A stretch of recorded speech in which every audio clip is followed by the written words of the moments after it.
ನನ್ನ ಪಕ್ಕದಲ್ಲಿ ನನ್ನ ಸ್ನೇಹಿತೆ ವೀಣಾ ಇದ್ದಳು. ಅವಳಿಗೂ ಗಂಡನಿಗೂ ಹೊಂದಾಣಿಕೆ ಇರಲಿಲ್ಲ. ಆದರೆ ಅವಳು ಗಂಡನ ಮನೆಯಲ್ಲಿಯೇ ಇದ್ದಳು.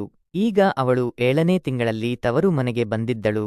ಆದ್ದರಿಂದ ನನಗೆ ಸ್ವಲ್ಪ ಫ್ರೀ ಟೈಮ್ ಸಿಕ್ಕಿತ್ತು. ನಾವಿಬ್ಬರೂ ಮಾತಾಡಿಕೊಂಡು ಕೂತರೆ ಟೈಮೇ ಹೋಗುತ್ತಿರಲಿಲ್ಲ. ಇಲ್ಲ ಅಂದ್ರೆ ಮನೆಯಲ್ಲಿ ಏನೂ ಮಾಡೋಕೂ ಇಷ್ಟ ಆಗುತ್ತಿರಲಿಲ್ಲ. ಅದು ಬೇಸಿಗೆಯ ಕಾಲ. ಒಂದು ದಿನ ಮನೆಯಲ್ಲಿ ತುಂಬಾ ಸೆಕೆಯಿತ್ತು. ಅದಕ್ಕೆ ಅಂಗಳದಲ್ಲಿರುವ ಒಂದು ಮರದ ಕೆಳಗೆ ನಾನು ಮತ್ತು ವೀಣಾ ಇಬ್ಬರೂ ಹರಟೆ ಹೊಡೆಯುತ್ತಾ ಕುಳಿತಿದ್ದೆವು. ನಾವಿಬ್ಬರೂ ಒಳ್ಳೆಯ ಫ್ರೆಂಡ್ಸ್. ನಮಗೆ ಒಬ್ಬರಿಗೊಬ್ಬರು ಎಲ್ಲಾ ವಿಷಯವೂ ಗೊತ್ತಿತ್ತು. ನಾವು ಯಾವತ್ತೂ ಏನನ್ನೂ ಮುಚ್ಚಿಟ್ಟಿರಲಿಲ್ಲ. ಆದರೆ ಮದುವೆಯಾಗುವುದಕ್ಕೂ ಮುಂಚೆ ಏನೆಲ್ಲ ಆಯ್ತು ಅದೆಲ್ಲ ಮರೆತು ಹೋಗಿದ್ದೆ. ಊರಲ್ಲಿ ಸಚಿನ್ ಅಂತ ಒಬ್ಬ ಇದ್ದ. ಅವನು ನನಗೆ ತುಂಬಾ ಇಷ್ಟವಾಗುತ್ತಿದ್ದ. ಯಾಕಂದ್ರೆ ಅವನು ನನ್ನ ಮೇಲೆ ತುಂಬಾ ಪ್ರೀತಿ ತೋರಿಸುತ್ತಿದ್ದ. ನನಗೆ ಬೇಕಾದದ್ದನ್ನೆಲ್ಲ ತಂದುಕೊಡುತ್ತಿದ್ದ. ಆದರೆ ಮದುವೆಯಾದ ಮೇಲೆ ಅವನ ಜೊತೆ ಮಾತಾಡೋಕೆ ಆಗಲಿಲ್ಲ. ಆಮೇಲೆ ನಾನು ಅವನ ಬಗ್ಗೆ ಏನೂ ಮಾತನಾಡಲಿಲ್ಲ. ಅವನು ಈಗ ಊರಲ್ಲಿ ಕಾಣಿಸುವುದೇ ಇಲ್ಲ. ಕೆಲಸಕ್ಕೆ ಅಂತ ಬೇರೆ ಕಡೆ ಹೋಗಿದ್ದಾನೆ ಅಂತ ವೀಣಾ ಹೇಳಿದಳು. ಆ ದಿನ ನಾನು ಕುಳಿತಿದ್ದಾಗ ವೀಣಾಳಿಗೆ ಏನೋ ಕೆಲಸವಿತ್ತು. ಅವಳು ನಾನು ಸ್ವಲ್ಪ ಹೊತ್ತಿಗೆ ಬರ್ತೀನಿ, ಬಂದ ಮೇಲೆ ಊಟ ಮಾಡೋಣ ಎಂದಳು. ನಾನು ಏನೂ ಮಾಡ್ತಿದ್ದೀಯಾ ಅಂದೆ. ಅವಳು ಏನೋ ಒಂದು ತರಕಾರಿ ಸಾರು ಮಾಡಿದ್ದೀನಿ ಎಂದಳು. ಅವಳು ಹೋದಮೇಲೆ ಟೈಮೇ ಹೋಗುತ್ತಿರಲಿಲ್ಲ.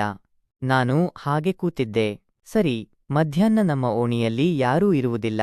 ಎಲ್ಲರೂ ಅವರವರ ಕೆಲಸಕ್ಕೆ ಅಂತ ಹೋಗಿಬಿಡುತ್ತಾರೆ, ಇಲ್ಲ ಅಂದ್ರೆ ಅವರವರ ಕೆಲಸದಲ್ಲಿ ಮುಳುಗಿ ಹೋಗಿರುತ್ತಾರೆ. ನಾನು ಮಧ್ಯಾಹ್ನ ಕುಳಿತಿದ್ದಾಗ ಒಬ್ಬ ಗುಜರಿ ತಗೊಂಡು ಹೋಗುವವನು ಅಲ್ಲಿಂದ ಹೋದ. ಅವನ ಹತ್ತಿರ 2 ವೀಲರ್ ಇತ್ತು ಮತ್ತೆ ಹಳೆಯ ಪಾತ್ರೆಗಳನ್ನು ತೂಗು ಹಾಕಿದ್ದ. ಅಲ್ಲಿಂದ ಹೋಗುವಾಗ ಅವನು ನನ್ನ ಕಡೆ ನೋಡಿದ ಮತ್ತೆ ಏನಾದರೂ ಇದೆಯಾ ಅಂತ ಕೇಳಿದ. ನಾನು ಇಲ್ಲ ಅಂದೆ. ಆದರೆ ಅವನು ನನ್ನನ್ನು ನೋಡಿ ಅಲ್ಲಲ್ಲೇ ಗಾಡಿ ನಿಲ್ಲಿಸಿದ. ಅಕ್ಕಪಕ್ಕದಲ್ಲಿ ಯಾರೂ ಇರಲಿಲ್ಲ. ನನ್ನನ್ನು ನೋಡಿ ಸ್ವಲ್ಪ ನಕ್ಕ ಮತ್ತೆ ಏನಾದ್ರೂ ಇದ್ರೆ ನೋಡಿ ಅಂದ. ನನ್ನ ಹತ್ತಿರ ಹಳೆಯ ವಸ್ತುಗಳು ಮನೆಯಲ್ಲಿ ಇಟ್ಟಿದ್ದೆ. ಯಾವತ್ತೂ ಅದನ್ನು ಉಪಯೋಗಿಸುತ್ತಿರಲಿಲ್ಲ. ಅದನ್ನೇ ಹಳೆ ಸಾಮಾನಿಗೆ ಹಾಕಬೇಕಾಗಿತ್ತು. ನಾನು ಎದ್ದು ಹೋಗಿ ಪಕ್ಕದಲ್ಲಿ ಇಟ್ಟಿದ್ದ ಹಳೆಯ ಪಾತ್ರೆಗಳನ್ನೆಲ್ಲ ತಂದೆ. ಅವನು ಅದನ್ನು ತಗೊಂಡು ಎಷ್ಟಾಗುತ್ತೆ ಅಂತ ಕೇಳಿದ. ಅವನು ಬೆಲೆ ಹೇಳಿದ. ಅವನು ನನ್ನ ಪಕ್ಕದಲ್ಲೇ ನಿಂತಿದ್ದ. ಮಾತಾಡ್ತಾ ತುಂಬಾ ಮಾತಾಡೋಕೆ ಶುರು ಮಾಡಿದೆವು. ಅವನು ನೀವು ಹೊಸದಾಗಿ ಕಾಣಿಸ್ತಾ ಇದ್ದೀರಾ ಅಲ್ವಾ? ನಾನು ತುಂಬಾ ಸಲ ಇಲ್ಲಿಗೆ ಬಂದು ಹೋಗಿದ್ದೀನಿ, ಆದರೆ ನಿಮ್ಮನ್ನ ಯಾವತ್ತೂ ನೋಡಲೇ ಇಲ್ಲ ಅಂತಂದ. ನಾನು ಹೌದು, ನಾನು 1 ವರ್ಷದಿಂದ ಇಲ್ಲೇ ಇದ್ದೀನಿ ಅಂದೆ. ಆಗ ಅವನು ನಾನು ಅಷ್ಟಾಗಿ ಇಲ್ಲಿಗೆ ಬರೋದಿಲ್ಲ, ಆದರೂ ಯಾವಾಗಾದ್ರೂ ನನ್ನ ಓಡಾಟ ಇದ್ದೇ ಇರುತ್ತೆ ಅಂದ. ನಾನು ಅವನ ಜೊತೆ ಮಾತಾಡುತ್ತಾ ಇದ್ದೆ. ಅವನು ನನ್ನ ಎದುರುಗಡೆ ನಿಂತಿದ್ದ. ಮಾತಾಡ್ತಾ ಅವನು ನನಗೆ ನೀವು ಮನೆಯಲ್ಲಿ ಒಬ್ಬಂಟಿಯಾಗಿ ಕಾಣಿಸ್ತಾ ಇದ್ದೀರಾ ಅಂತಂದ. ಅದಕ್ಕೆ ನಾನು ಹೌದು ಅಂದೆ. ಯಾಕೆ ಅಂತ ಕೇಳಿದ. ಅವನು ಸುಮಾರು 30 ವರ್ಷ ಇರಬಹುದು, ಆದರೆ ನೋಡೋಕೆ ತುಂಬಾ ಚೆನ್ನಾಗಿದ್ದ. ತುಂಬಾ ಕೂದಲು ಮತ್ತೆ ಗಡ್ಡ ಬಿಟ್ಟಿದ್ದರಿಂದ ಡಿಫರೆಂಟ್ ಆಗಿ ಕಾಣಿಸುತ್ತಿದ್ದ. ಅವನ ಮಾತು ಕೇಳಿ ನಾನು ದಂಗಾಗಿ ಹೋಗಿದ್ದೆ. ಅವನು ಮಾತಾಡ್ತಾ ಇಲ್ಲಿಗೆ ಬಂದ್ರೆ ನನ್ನ ಫ್ರೆಂಡ್ ಒಬ್ಬಳಿದ್ದಾಳೆ, ಅವಳ ಹೆಸರು ವೀಣಾ, ಅವಳನ್ನ ನಾನು ಯಾವತ್ತೂ ಮೀಟ್ ಆಗ್ತಿದ್ದೆ ಅಂದ. ಅದನ್ನ ಕೇಳಿ ನನಗೆ ಶಾಕ್ ಆಯ್ತು. ನಾನು ಅವಳಿಗೂ ನಿಮಗೂ ಏನ್ ಸಂಬಂಧ ಇದೆ ಅಂತ ಕೇಳ್ದೆ. ಆಗ ಅವನು ಏನಿಲ್ಲ, ನಾವು ಒಳ್ಳೆ ಫ್ರೆಂಡ್ಸ್ ಅಷ್ಟೇ, ಆದ್ರೆ ಫ್ರೆಂಡ್ಶಿಪ್ಗಿಂತ ಜಾಸ್ತಿ ಸಂಬಂಧ ಇದೆ ಅಂತಂದ.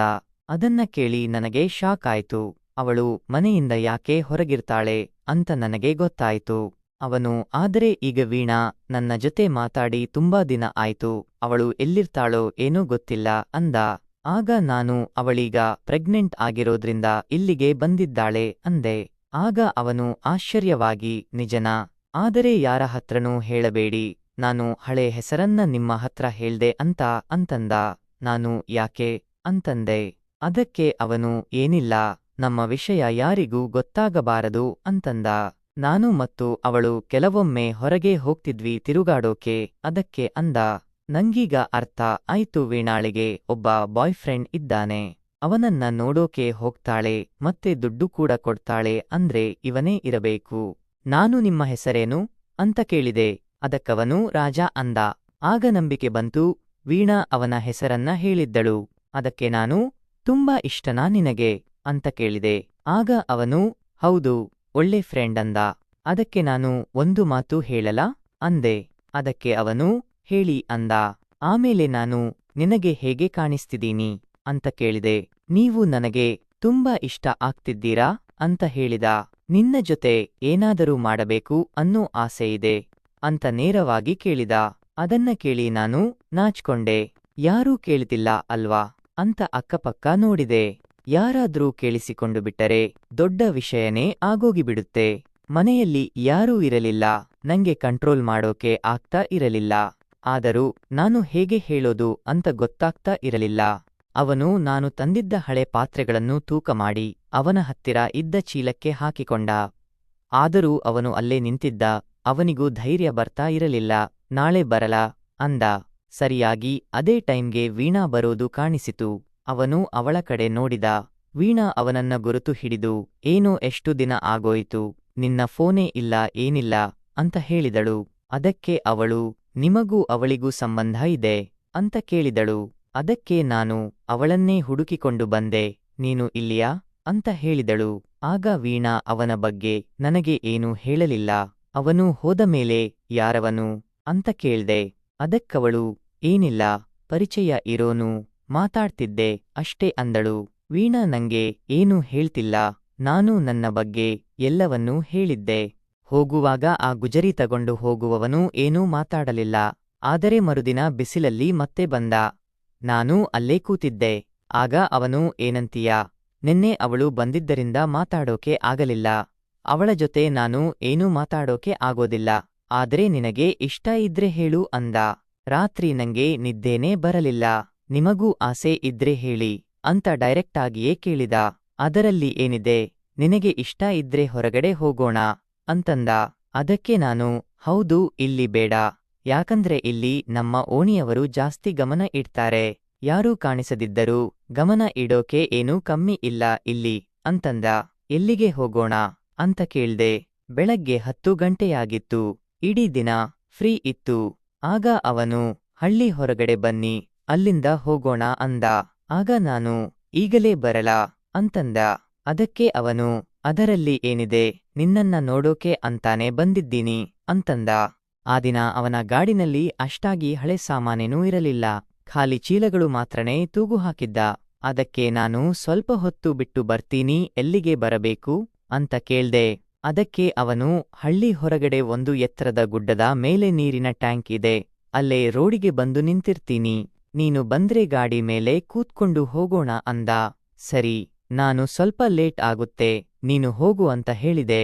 ಅವನಿಗೆ ನಾನು ಬರ್ತೀನಿ ಅಂತ ಗೊತ್ತಿತ್ತು. ಆದರೂ ನಂಗೆ ಒಳಗೊಳಗೆ ಏನೋ ಭಯ ಆಗುತ್ತಿತ್ತು. ಹೋಗಬೇಕಾ ಬೇಡವಾ ಅಂತ ಅನಿಸುತ್ತಿತ್ತು. ಅವನನ್ನ ಕಾಯೋಕೆ ಹೇಳಿದ್ದೆ. ಏನೋ ಒಂದು ಚಾನ್ಸ್ ಮಿಸ್ ಮಾಡ್ಕೋಬೇಡ ಅಂತ ಅನಿಸುತ್ತಿತ್ತು. ಬೇರೆ ಸೀರೆ ಹುಟ್ಟಕೊಂಡು ಮುಖಕ್ಕೆ ಕಟ್ಟೋಕೆ ರುಮಾಲ್ ತಗೊಂಡೆ.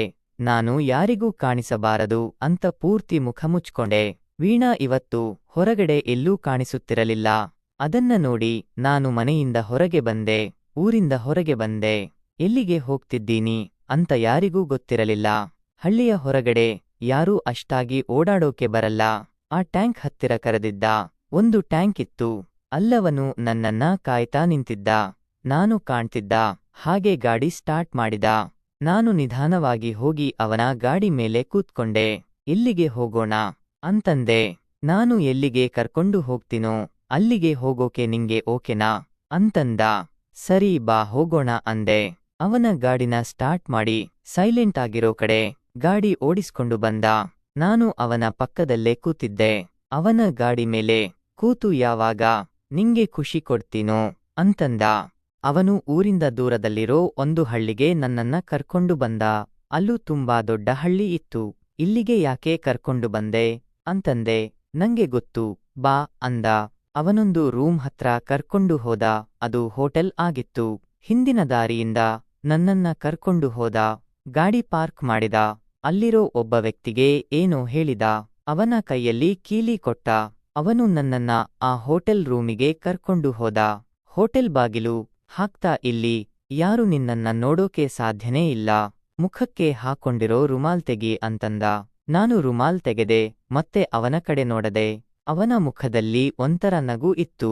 ಆಗ ಅವನು ನನಗೆ, ದಿನಪೂರ್ತಿ ತಡೆಯೋಕೆ ಆಗಲಿಲ್ಲ ಗೊತ್ತಾ ಅಂತಂದ. ಫ್ರೆಶ್ ಆಗಿ ಬಂದು ಕೂತ. ಅವನು ಬಂದು ನನ್ನ ಪಕ್ಕದಲ್ಲಿ ಕೂತ್ಕೊಂಡ. ಅವನು ಈ ಥರ ಮೊದಲೇ ತುಂಬಾ ಜನರಿಗೆ ಆನಂದ ಕೊಟ್ಟಿದ್ದ. ನಿನ್ನನ್ನ ನೋಡಿದ ಮೇಲೆ ನನಗೆ ಕಂಟ್ರೋಲ್ ಮಾಡೋಕೆ ಆಗಲಿಲ್ಲ. ನಿನ್ನ ಹಾಗೆ ಚೆನ್ನಾಗಿರೋ ಹುಡುಗಿನ ನಾನು ನೋಡೇ ಇರಲಿಲ್ಲ. ತುಂಬಾ ಚೆನ್ನಾಗಿ ಕಾಣಿಸ್ತಿದೀಯಾ ಅಂತಂದ. ಅಲ್ಲೇ ನನ್ನನ್ನ ತುಂಬಾ ಪ್ರೀತಿ ಮಾಡಿದ.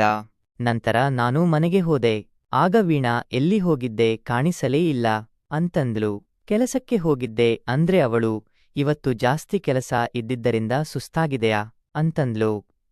ನಾನು ಏನು ಕೆಲಸ ಮಾಡಿದೀನಿ ಅಂತ ಪಾಪ ಅವಳಿಗೆ ಗೊತ್ತೇ ಆಗಿರಲಿಲ್ಲ. ಸೊ ಕಥೆ ಇಲ್ಲಿಗೆ ಮುಗಿಯುತ್ತೆ. ಕಥೆ ಇಷ್ಟವಾಗಿದ್ರೆ ಲೈಕ್, ಶೇರ್, ಕಮೆಂಟ್ ಮಾಡೋದನ್ನ ಮರಿಬೇಡಿ. ಇಂತಹ ಇನ್ನಷ್ಟು ಇಂಟ್ರೆಸ್ಟಿಂಗ್ ಕಥೆಗಳಿಗಾಗಿ ನನ್ನ ಚಾನೆಲ್ನ ಸಬ್ಸ್ಕ್ರೈಬ್ ಮಾಡ್ಕೊಳ್ಳಿ.